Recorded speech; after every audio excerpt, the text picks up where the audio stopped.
Seja bem-vindo ao Vem de Carona. Hoje vamos rodar pela cidade para mais um bate-papo especial, trazendo, claro, histórias, novidades, muita conexão com você. Tudo isso com o apoio da Kaiô Mitsubishi Motors de Chapecó, concessionária da Mitsubishi, onde você encontra veículos lançamentos 2025, modelo já 2026, conforto, segurança e tecnologia. Agende já o seu test drive. E não esquece, curte, compartilha, se inscreva no nosso canal do YouTube, acione as notificações para você receber informações sempre que a gente tiver novas histórias para te contar. E olha só, nosso parceiro para levar todas essas histórias é a Nativa FM 105.7. Sintonize, fique bem informado, ouça boa música. O nosso quadro Vem de Carona já está no ar e eu estou recebendo esse parceiro aqui, Osneide Lima, esse gaúcho que é cineasta, tem pelo menos aí 60, é responsável por 60 filmes, 3 livros lançados e agora tem a responsabilidade aí nas mãos de contar a história do nosso Bodanese, né? O Auri Bodanese, eu digo que é um dos propulsores do cooperativismo na região oeste, por que não arriscar dizer a nível de Brasil. Seja bem-vindo. Muito obrigado. É uma alegria estar aqui em Chapecó hoje, com esse tempo maravilhoso, com esse ar-condicionado dessa Outlander e poder falar um pouquinho da história de Auri Bodanese. Eu acho que é um homem que merece ser contado a sua história.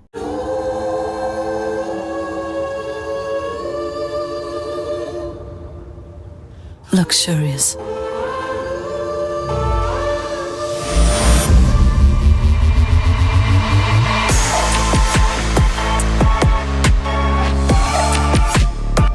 O mercado de luxo tem um novo protagonista.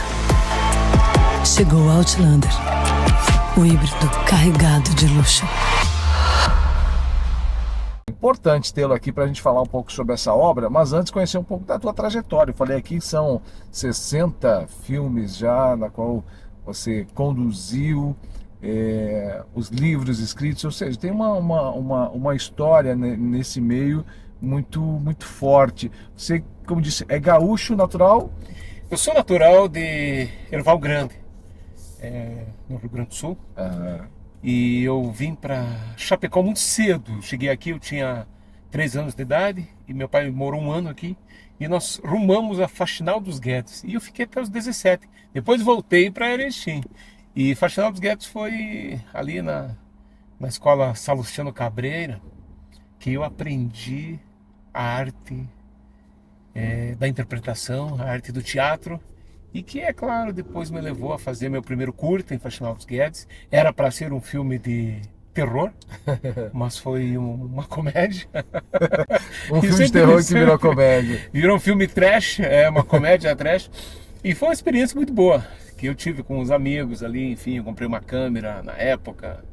Tinha uma câmera na cidade só e de um cidadão, um profissional liberal, e eu via o cara com aquela câmera no ombro. De repente eu vi o Tonete com a sua câmera fazendo trabalhos mostrando a cidade. Depois eu aprendi muito com Jorge Quinato, que foi o meu inspirador, e depois eu aprendi muito com o nosso mestre hoje, que ele tem chanceria a empresa dele, que é o Vanderlei Tecchio. O Vander foi um mestre para mim. Eu aprendi muito com ele, eu não conhecia nada e o Vander me ensinou. Até fizemos um filme junto na época. Meu segundo filme foi com o Vander. Então a vida nos deu essa oportunidade de seguir a carreira artística. E como nasceu esse desejo por essa arte, pelo cinema? Alguma obra em especial que te chamava muita atenção e que de repente despertou em você desde cedo? Eu aprendi que tudo na vida você é inspirado.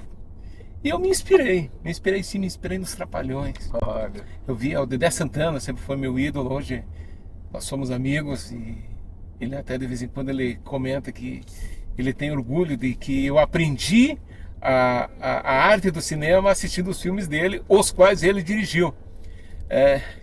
Então isso para mim era muito orgulho também, Porque Sim. eu aprendi os Trapalhões, assisti o Sítio do Pica-Pau Amarelo, tudo em preto e branco. Nossa. E depois eu assisti os filmes do Teixeirinha, quando chegou o videocassete, que eu tive acesso a comprar um videocassete, é tudo no consórcio, 10 vezes para pagar. Na época era consórcio de câmera, consórcio de videocassete, consórcio de TV, isso nos anos 80. Até porque, e mesmo assim, esses equipamentos, eles sempre foram muito caros, né? A câmera era o valor de um carro, né? Pois Meu é. pai me disse, eu tinha 14 anos, vou fazer o consórcio de uma câmera. Ele disse, por que você não faz um carro mais barato? Não, eu quero uma câmera. E carro zero na época era uma coisa também, não era bem assim para você comprar, né? Então a câmera foi a minha arma contra eu vou dizer, contra a ignorância. Sim. Porque a câmera, ela fez com que a cultura fosse a minha forma de sobrevivência, a minha forma de trabalho, a minha forma de vida. E tudo que eu respiro hoje é cultura. Eu trabalho com cultura, eu acordo de manhã pensando em arte. Então se vive uma vida, eu diria assim, ligada àquilo que você queria na tua infância. Isso é muito bom. E quando que você se viu vivendo da arte definitivamente? Eu acho que eu me vi vivendo da arte a partir do Come Gente. O que é o Come Gente? É um filme que eu fiz de um canibal que veio para o Rio Grande do Sul nos anos 30 e matou o sogro e comeu. Eu fiz um filme. Ali, História real. História real. Com base em história real. Baseado na história real.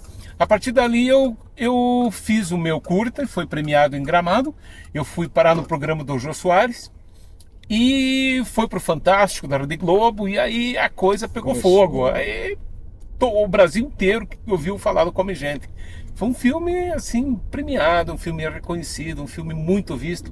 Para você ter uma ideia, teve dias que a gente fazia exibição que nós colocamos no lançamento desse filme 4.000 pessoas em volta de um cinema lá no Rio Grande do Sul, em volta de um shopping, para assistir esse filme. Então foi uma coisa de doido, sabe? Uma coisa muito louca. E o filme trazia público mesmo. Nós colocamos, eu acredito assim, a gente não contou, a gente não cobrava a entrada. Sim. A gente cobrava 1 quilo de alimento. Eu acredito que a gente ultrapassou as 30 toneladas. Nossa. Na época, muito mais que isso. A gente calcula, assim, no mínimo 30 toneladas de alimento a gente arrecadou. Era 1 quilo de alimento para assistir o filme. Olha só, e só fazendo um parênteses, você falou dos equipamentos, do quanto custava, do investimento que você teve que fazer. Fazendo um parênteses para a tecnologia atual. Hoje, muitos equipamentos eles já estão disponíveis na mão de muitas pessoas com um preço um pouco mais acessível. Isso ajuda na produção audiovisual, principalmente falando do cinema, ou esses equipamentos que são usados no cinema, eles continuam ainda muito caros? Continuam muito caros. Você pode ter um carro vou te dar um exemplo, com meio tanque de gasolina, com uma série de problemas, e você vai empurrando ele, com um pneu furado, você chega daqui até Xanxerê, por exemplo. Sim. Mas se você entrar numa Outlander com o tanque cheio, com ar-condicionado maravilhoso, como está hoje, e com toda essa tecnologia, você chega mais tranquilamente, você chega com mais facilidade. A entrega é diferente. A entrega é diferente. Você pega hoje, claro que tem um celular, tem câmeras, tem, enfim, você pode fazer o que for na área audiovisual.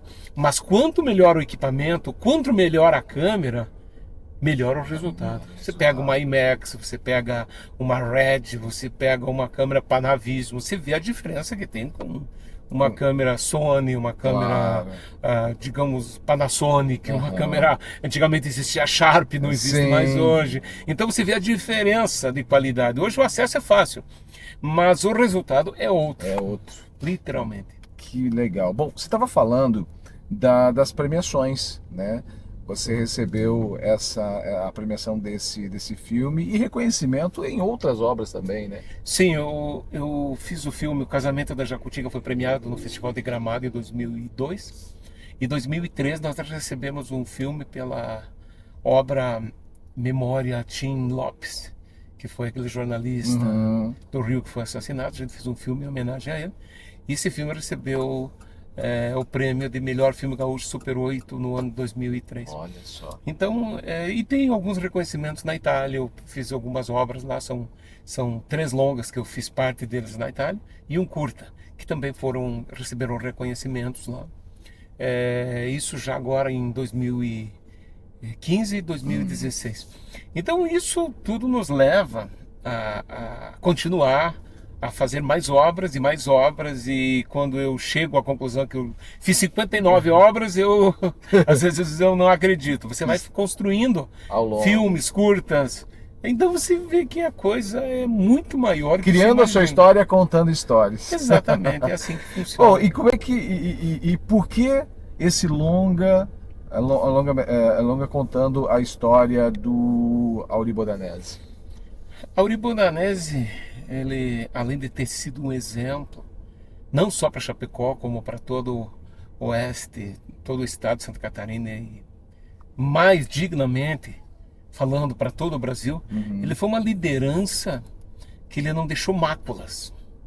Ele foi uma liderança que ele fez o máximo que ele podia para ajudar o homem do campo. Auri era um homem que pegou o pequeno agricultor quebrado, destruído pelos grandes vendedores de feijão na época de São Paulo, e os atravessadores, esses vendedores eram atravessadores, que ganhavam o dinheiro. O agricultor não ganhava, o produtor não ganhava, enfim.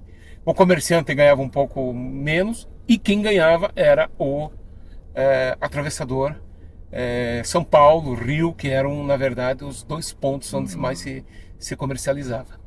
Então isso fez com que Auri pensasse diferente. Ele ia embora. Ele ia para São Paulo para tentar trabalhar fazer outra coisa, valorizar mais o próprio produto que ele tinha. Foi quando ele recebeu o convite para assumir uma cooperativa quebrada na época, que não tinha mais sucesso, enfim.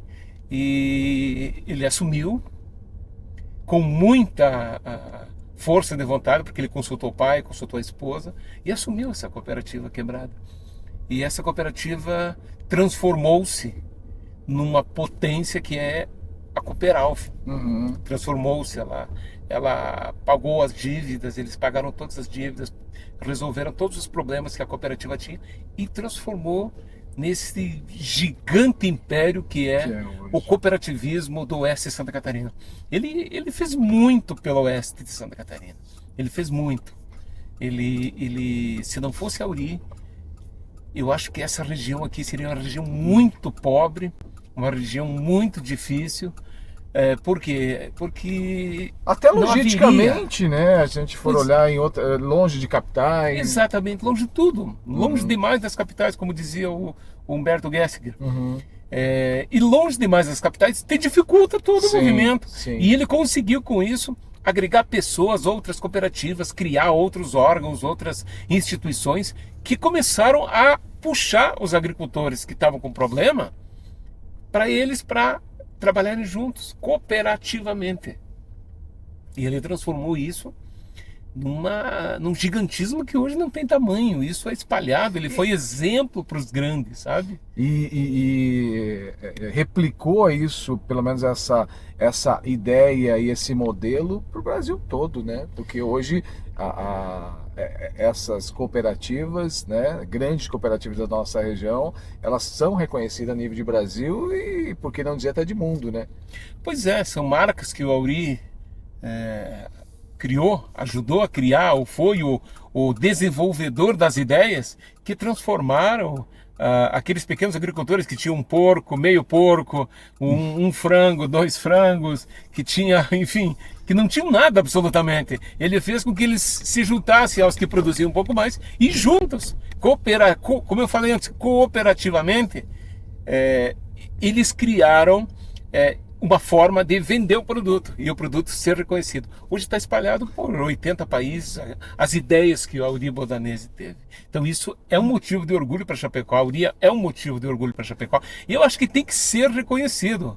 Eu tive a ideia de fazer esse filme há 18 anos junto com o Jumir. Jumir Secom trabalhava na Cooperalfa. Eu vim fazer os 40 anos da Cooperalfa, um trabalho, ficamos 6 meses viajando. Olha só.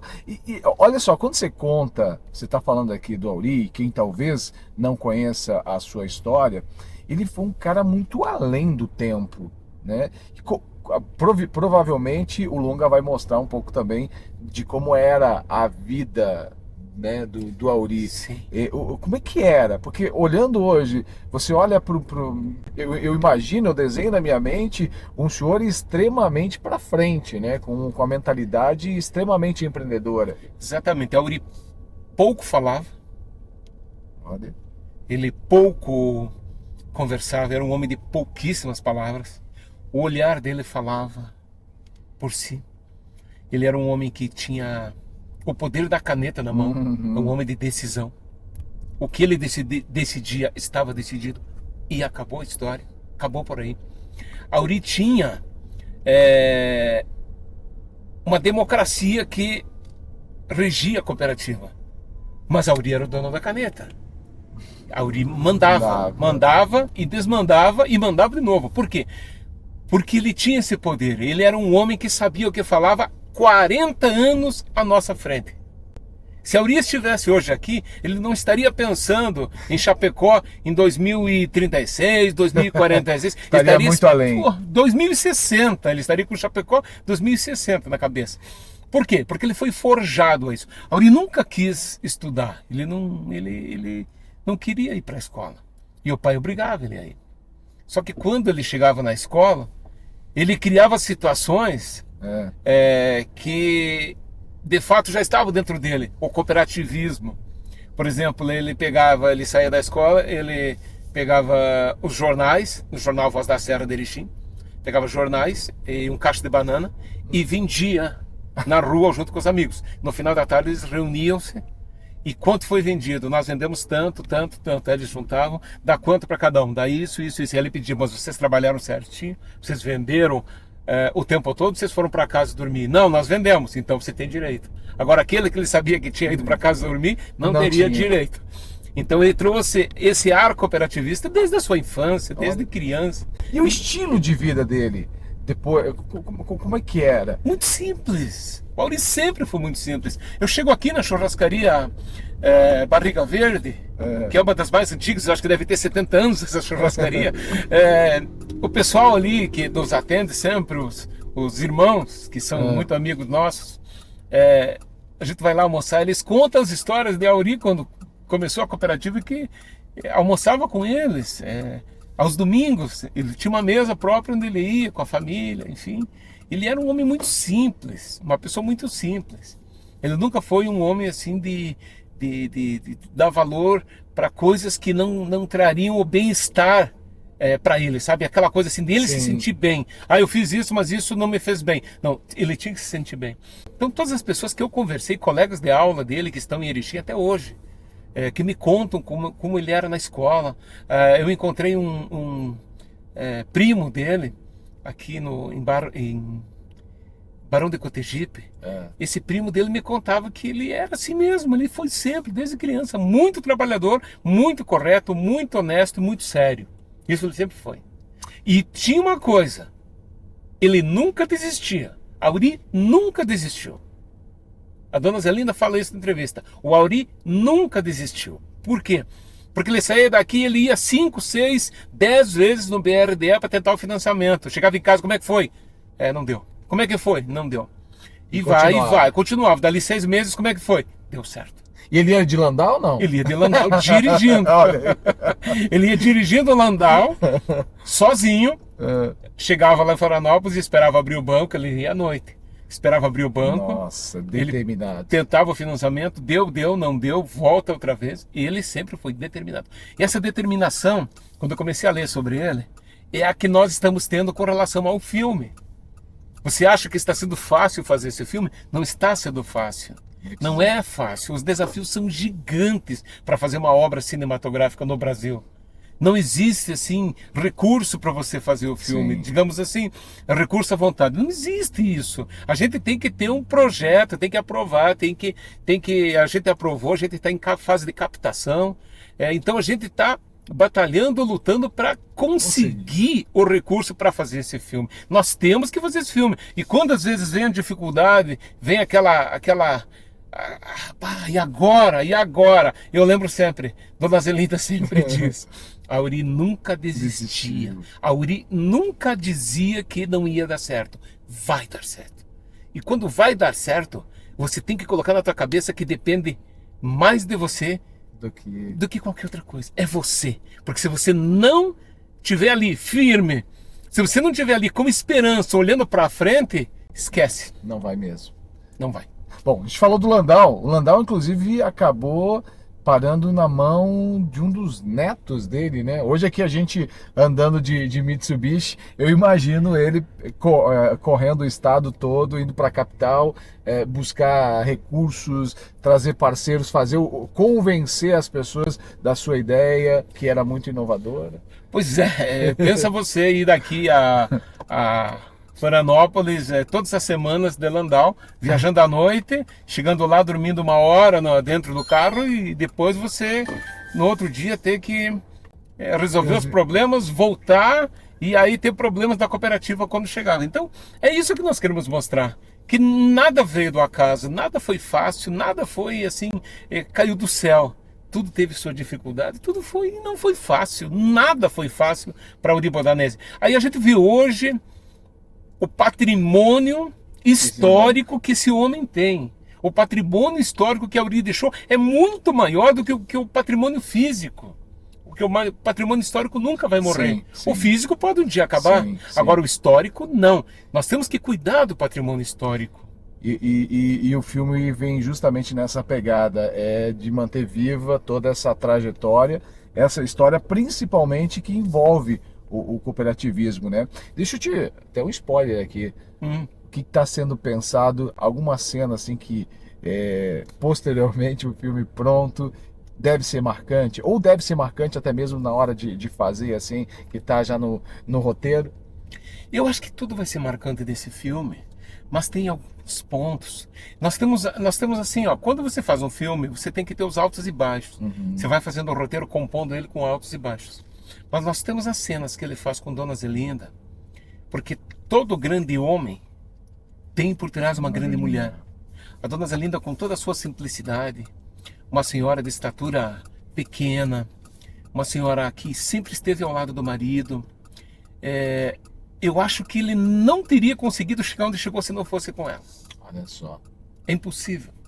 Porque é a parceira, amiga, a pessoa que está do lado de mãos dadas com ele.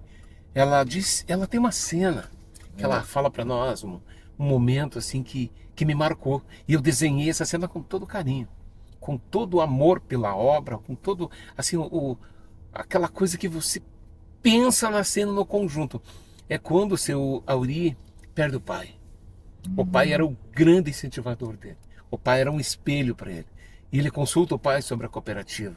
Será que eu assumo essa cooperativa quebrada, falida? O que eu vou fazer? E o pai dá a dica para ele. Aí ele diz o seguinte: eu vou assumir então. E assume. Olha só. Só que ele funda a cooperativa num dia. Dias depois o pai falece. Nossa. Meio que ele teve a validação ali e contava com o apoio do pai e de repente o pai morre. Então isso ele leva para o resto da vida. Talvez tenha sido uma das motivações, acredito eu que possa ter sido uma das motivações, o pai ter incentivado ele tanto, para que ele pudesse levar isso tudo adiante e transformar isso tudo no que foi transformado hoje, né? Que a gente vê, enfim, a gente não consegue ler o íntimo, mas a gente imagina o quanto isso vai ser quanto emocionante, vai ser. O ator que estiver representando ele viver esse momento. Agora, você falava agora há pouco do quanto é difícil fazer obras nesses, né, filmes no Brasil. O filme do Auri Bodanese, esse longa-metragem, ele foi aprovado, né? E as empresas, elas podem ajudar através do imposto de renda, dedução do seu Sim. imposto de renda, né? Isso é importante, porque imagino eu que quem é da região e que conhece a história do Auri, sabe que tudo que foi construído faz com que a região seja o que é hoje. Então, de alguma forma, também é uma forma de retribuir, quem sabe, destinando esses recursos para essa obra, né? Exatamente. A gente aprovou na Ancine, através do Ministério da Cultura, a Lei do Audiovisual. A minha empresa, a Companhia Brasileira de Cinema, é a proponente. E você, a empresa, pode ajudar, qualquer um pode patrocinar, através da dedução do imposto de renda. 4% do imposto de renda de pessoa jurídica pode ser Sim. patrocinado, pode ser investido e patrocinar esse filme. Porque a lei do audiovisual, que não é a mesma lei Rouanet, elas têm a mesma função. Mas a lei do audiovisual é específica para o audiovisual. Então nós temos uma aprovação de 4 milhões para a lei do audiovisual. Já temos boa parte captado, temos ainda a captar e temos também o investimento geral total do filme, que é de 6,5 milhões. Então a gente tem uma obra grande pela frente. É um projeto grande, mas se você for analisar, digamos, 30%, 40% do preço de um filme, do custo de um filme normal no Brasil hoje, um filme padrão no Brasil hoje. Bom, uma curiosidade minha, né? Você está falando aqui sobre filme, a gente ouve muito falar sobre documentário. Documentário, muita gente atrela, tá contando a história de alguém, isso pode ser um documentário. Qual a diferença, tecnicamente falando aqui, de um filme para um documentário? O documentário não deixa de ser um filme. As pessoas assinam um documentário como um filme. Mas um filme ficção baseado em fatos reais, que é o nosso caso, é diferente de um documentário. Documentário é aqueles depoimentos, as pessoas contam a história. O nosso não. O nosso é um filme Onde mesmo. um ator representa... Exatamente, ele é todo representado, ele é dramatizado 100%. Para você ter uma ideia, não vai ter nenhum depoimento. É um filme, como qualquer filme que você assiste, que você vê, dramatizado em 100% das suas cenas. Entendi. Bom, eu sei que tem muita história aqui pra gente contar, também da sua trajetória, mas pra gente fechar, e vamos deixar a expectativa pro filme quando estiver pronto, né? Mas eu gostaria que pra gente fechar, você sintetizasse Auri Bodanese em uma frase, e depois uma frase que definisse esse filme que vai contar a história dele. Auri Bodanese, eu resumiria numa simples frase: um homem que precisa ser respeitado. E eu resumiria o filme em uma frase também, que seria uma das poucas formas de levar a história e o exemplo de Auri Bodanese para o mundo. Eu acho que é isso aí. Que bacana. Bom, o que a gente resta fazer agora é deixar todo mundo na expectativa, aguardando o filme ficar pronto. Em que fase está nesse momento, só para a gente... Nós estamos agora na fase de captação. Nós já estamos com o roteiro pronto. E a gente deverá, nos próximos dias, lançar o projeto. Provavelmente dia 18 de novembro a gente vai lançar o projeto ao público, para que as pessoas conheçam o projeto, do que se trata, o que é. A gente vai fazer um evento grande para tratar disso, né? E nós temos também agora a fase de finalização de elenco. Nós já estamos com o elenco praticamente, são 8 estrelas da televisão, do cinema brasileiro que estão nesse filme. E a gente está finalizando assim, com algumas pessoas que a gente quer trazer para o projeto, enfim, alguns nomes importantes da teledramaturgia.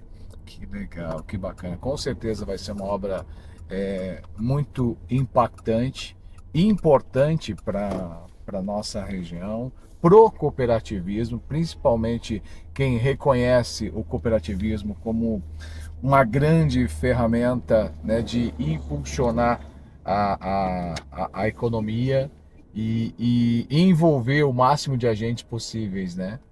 Então, eu quero te agradecer imensamente pelo nosso bate-papo, compartilhando um pouquinho da tua história e também desse trabalho, dessa obra que em breve vai estar disponível aí para todo mundo. Se Deus quiser, eu que agradeço.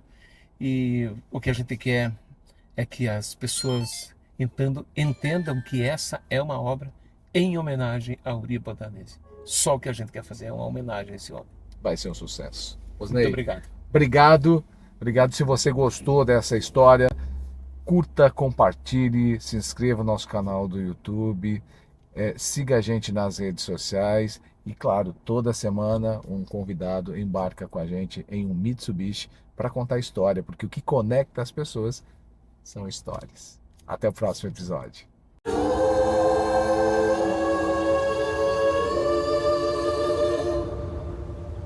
Luxurious.